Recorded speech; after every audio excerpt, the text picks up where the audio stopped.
हज़रत अबू हुरैरा रज़ियल्लाहु ताला अन्हु रिवायत कन था पिया, कुल्लु अमल इब्ने आदम युदाअफुल हसना बि अश्रि अमसालिहा इला सबइ मियति दिअफिन, कि हर हिक अमल जो सवाब अल्लाह तबारक व ताला 10 खां वठी करे 700 गुना अता फरमाइंदो आहे।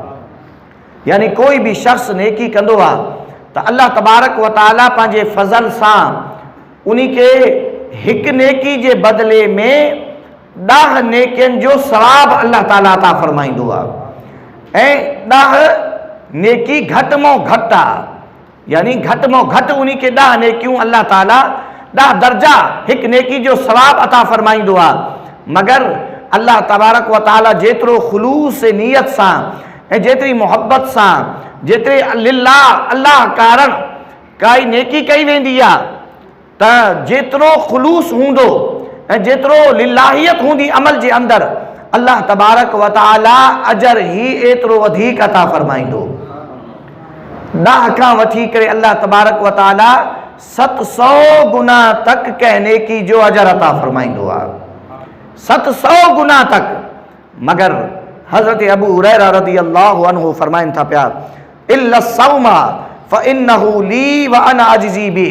हदीस क़ुदसी आहे के सिवाय रोज़े जे अल्लाह ताला फरमाइंदो आहे कि मां हर अमल जो सवाब 10 खां वठी करे 700 गुना तक अता फरमाइंदो हां, मगर सिवाय रोज़े जे इन्ही करे कि रोज़ो मुझे लाया ऐं उन्ही जो अजर भी मां अता फरमाइंदो आहियां।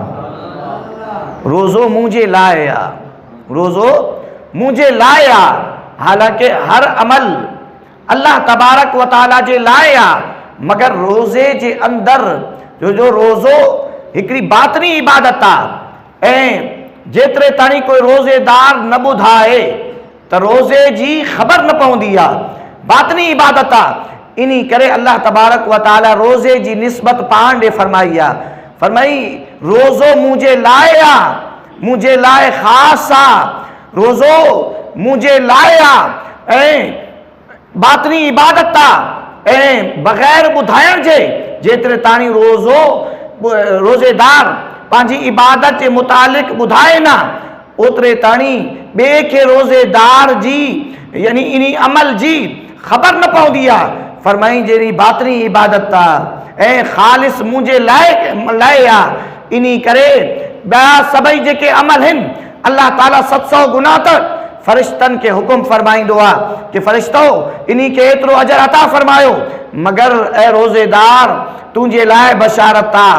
अल्लाह फरमाए थो रोज़ेदार खे अजर मां पाण अता फरमाईंदुमि। केॾो वॾो अजर हूंदो जेको यानी शुमार खां ॿाहिरि हूंदो, उहो अजर एतिरो वॾो हूंदो जेको शुमार खां ॿाहिरि हूंदो। अल्लाह तबारक व ताला पंहिंजे फज़ल सां रोज़ेदार खे अता फरमाए।